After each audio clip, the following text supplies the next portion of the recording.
I wanted to share this story to warn people about the dangers of using Craigslist. It was 2018, and I was really struggling financially. I was barely able to make ends meet.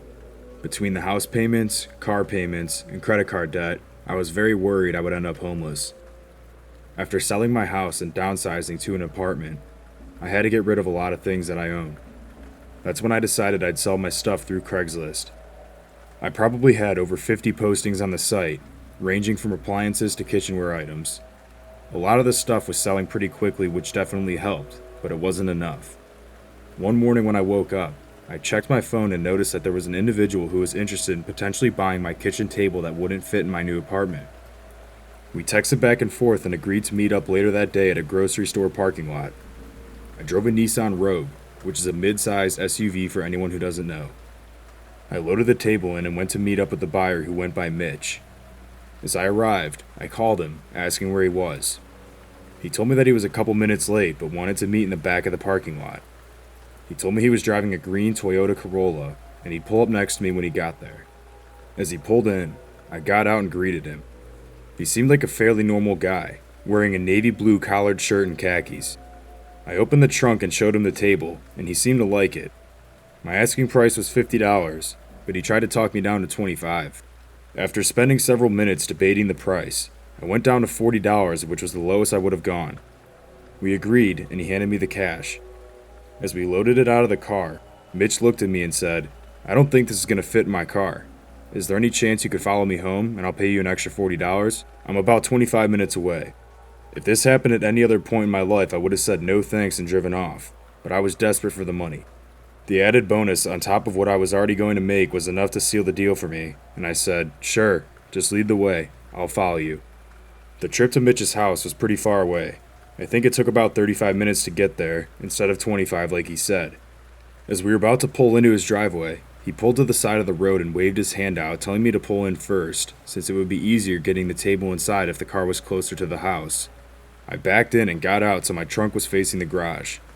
After I helped him pull the table out and set it in his garage, he said, "Actually, do you mind helping me get this inside? It's hard to do with one person." I agreed, since I was already there and felt bad saying no. We carried it through the door and walked towards his dining room. We started making small talk, and I eventually asked, "Do you live on your own here?" "Yup, just me," he said, as we sat and straightened the table. Once it was all set up, Mitch looked at me and said, "Don't worry, I didn't forget about your money," as he grabbed a $10 bill out of his wallet. He handed it to me, and I took it, but I debated whether I should say something or not since he promised me 40. He must have noticed a look in my eyes because he said, "That's right, I still owe you 30 more. Let me run upstairs and get that for you." I stood there, standing in his kitchen observing the room. I'd say I'm a pretty analytical person, and it took me by surprise when I saw pairs of two with almost every dish in the sink. There were 2 coffee cups, 2 plates, 2 forks, and 2 knives. I felt inclined to say something, but I decided not to and assumed that he probably just had a friend over. After a couple minutes, my phone started ringing. My boss was calling me. Mitch was still upstairs getting the money, so I yelled, "Hey, I gotta take this call. Can you meet me in the driveway?" He responded saying, "Yeah, that's fine." As I started walking to the door to go outside, I thought I heard a faint, muffled scream. I halted, muting my phone ringer, wondering if I was just hearing things. Then I heard it again. It sounded like the voice of a woman screaming for help. It was coming from the basement. I ran outside as fast as possible and sat in my car, wondering what to do. The whole situation was so strange since Mitch seemed so normal and friendly, but after that I didn't trust him anymore. Mitch must have heard the screaming too, because as soon as I turned my car on, he came running out of the front door telling me to wait. He ran directly in front of my car and told me to turn it off. As he said that, he lifted up the side of his shirt, revealing a gun. I followed his instructions and shut off the car. I cracked the window open so I could hear him. The normal look and demeanor he had was gone. Now looking into his crazed eyes, he said, "You weren't supposed to hear that. I'm sorry. You need to come with me," as he was now standing right outside of my door. I nodded my head and tried to stall time by rolling up my window. My mind was racing, trying to figure out what my best option was in the scenario. I knew if I went back inside that house, I'd most likely be joined with the hostage woman downstairs. I knew my only chance of making it out was to turn the car on and floor it out of there, taking my chances with his gun. I put the keys back in the ignition and put the car in drive as I swerved around his car parked in front. I drove straight to the nearest police station and told them everything that just happened. They sent me home after I gave my statement. It killed me not knowing what happened, until I found out a week later that he was caught 2 states over during a traffic stop and arrested. It turns out, the woman locked in the basement was his ex-girlfriend, where he apparently kept her there against her will for the past 2 months. I know I had a bad run-in and was at the wrong place at the wrong time, but that was enough to keep me away from ever using Craigslist again.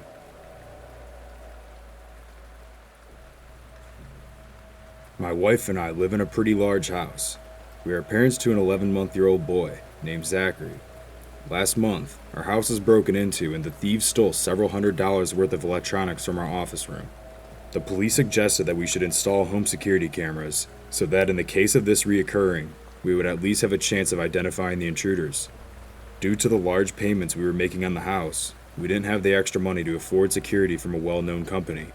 Instead, we went on Craigslist and searched for security cameras. Hundreds of listings popped up. We scrolled through, writing down potential sellers to contact if we didn't find a better deal. After some more searching, we found someone who was selling 3 wall-mounted security cameras for $125. It was by far the best deal we ran into, so we contacted the seller. He responded the next day, telling us that it was still available. We agreed to meet up, so he sent us his address. I decided I'd go to his house straight after work, which was only a county over. The drive was about 30 minutes, but it was well worth the hour round trip for the unbeatable price. I pulled into the guy's driveway, which was surprisingly very long. It extended almost a quarter mile through a heavily wooded area. Once I finally reached the house, I gave him a call to let him know I arrived. For some reason, he wasn't answering, which I didn't expect since we agreed on the time and that I'd call him when I got there. There was a car in the driveway and the garage was open, so I tried knocking on his door, but there was no answer. I think I waited for about 10 minutes after that, and he still didn't call back or come out. I was pretty mad considering I just drove all the way to his house for nothing. Just as I was about to throw my car in reverse and go, I got a text. I looked down at my phone and saw that it was the seller. The text read, "Cameras are in cardboard box at mailbox. Leave the money there." He definitely didn't seem like the social type, but it didn't matter since I was finally getting what I came for. I pulled down to the end of the driveway, grabbed the box, and left the money in an envelope. Now that I was finally on my way home, I called my wife and told her that I got the cameras and we should set them up that night. She agreed. Once I got home and went inside, she was waiting in the kitchen for me so we could set them up right away. I opened the box and grabbed the cameras, setting them on the countertop. I noticed that the cameras felt sticky, like something spilled on them. Grossed out, I cleaned them off and washed my hands. We tested each one by plugging it into an outlet, and thankfully they all worked. To start, I set up one in the kitchen and one in the living room. Then, I set up a ladder outside to set up one above the front door. As I was hanging it up, I noticed that one of the 4 screws were missing in the bottom. It didn't really concern me or upset me, considering we purchased the units for a deal of a lifetime. Now that they were set up, I went inside to pair them with the computer. As I messed around with the configuration settings, I learned that I could turn the cameras side to side from the computer, which allowed me to have a 180-degree view while operating them. As I finished pairing them with the computer, I noticed that it was also paired with another computer source. I tried to delete it so that it would only pair with ours, but it wouldn't work for some reason. I read about it online, and I learned that it was often a glitch with the system and that it wasn't anything to worry about, saying that if you pressed delete, it would disconnect from that source, regardless if it was still on the screen or not. Now that it was set up, my wife and I felt much safer, until something extremely disturbing happened that night. Around 2 a.m. or so, Zachary started crying like he usually does in the middle of the night. My wife and I take turns each night to get up and take care of Zachary if he wakes up, and it was my turn this night. I changed his diaper and tucked him back into bed, then went downstairs to the kitchen to get a glass of water. As I walked in, I looked at the camera I set up and saw the red blinking light in the dark, which meant that it was working. As I was pouring my water with my back turned to the camera, I heard a low electronic humming sound for about 2 seconds. I spun around and looked up to the camera, realizing it was facing directly towards me. I didn't remember it facing me when I first looked at it, but I brushed it off since I was probably mistaken since I was tired. Now with the cameras on my mind, I checked the camera in the living room and then walked outside to make sure that one was working as well. I looked up at it and saw the red blinking light, taking note of the position it was pointed in. As I opened the door to walk back in, I heard the electronic humming sound again. I looked back up and noticed that the camera was now facing a different angle, which I knew wasn't like that a few seconds before. I started getting worried, so I woke up my wife and shared my concern with her. She came downstairs and looked as I explained how the cameras were moving, not knowing if they automatically did that. She told me they didn't and assured me it was just my imagination, until we heard the same noise I kept hearing coming from the camera in the kitchen. As my wife walked in, the camera tracked her as she moved. When she walked to the left, the camera would follow, and vice versa when she walked to the right. I immediately began uninstalling the cameras, now feeling horrified knowing that someone was watching. After taking them down, we called the police and explained how we believed that someone was watching us through the cameras that we bought off of Craigslist. When they showed up, I opened the computer and showed them the other computer source that was there earlier, but right as I did, I noticed that it was gone. We gave the police the address of the seller, and they eventually followed up. When we heard back, they told us that a single mother lived with her daughter at that house, and they never sold anything on Craigslist before. Whoever this person was must have used the house as bait for selling the tampered cameras, which allowed him to stalk us. I'm just glad I found out about it when I did. This happened last year. I was looking to buy a boat so my friends and I could hang out on the lake for the summer. I came across a Craigslist ad that was posted 2 days ago for an old, used Bennington RFS in really good condition. It was pretty large and could occupy up to 14 people, which is exactly what I needed. The best part about it was that it was priced at $8,000. Most of them at the very least went for double to triple the price. I contacted the seller, who seemed like a really nice guy. He assured me that the deal wasn't too good to be true, and went on to explain how he and his wife had plenty of retirement money and didn't use the boat anymore. We agreed to meet up at his house that day, which was about a 50-minute drive from my house. I called my best friend, Billy, who had a trailer hitched on the back of his Jeep, and asked if he could drive me out there. He seemed just as excited as I was, and came over 10 minutes later. I was carrying $8,000 worth of cash with me, so I felt safer not being alone. Billy and I were both pretty big guys. We weren't too worried about anyone pulling anything on us. As we pulled in, we noticed that the boat wasn't visible from the gravel driveway. We continued to pull up and saw a red pickup truck parked out front. The house looked like it was poorly maintained, noticing long grass and overgrown bushes covering up the windows. I tried calling the guy's number, but it went straight to voicemail, which was strange. We assumed his phone must have been dead, so we got out of the car to walk up to the door and try knocking. Just as we got out, the garage door popped open and the man selling the boat came out and introduced himself as Dale. He seemed just as nice, if not nicer, than he did on the phone. He told us that the boat was around back and to follow him, so we walked around the side of his house to the back, where we saw what looked to be a boat covered up by a tarp. As he pulled the tarp off, Billy and I looked at each other and then back at the boat, realizing that it looked nothing like the listing online. I said to the guy, "Are you sure that's the same boat as the one online?"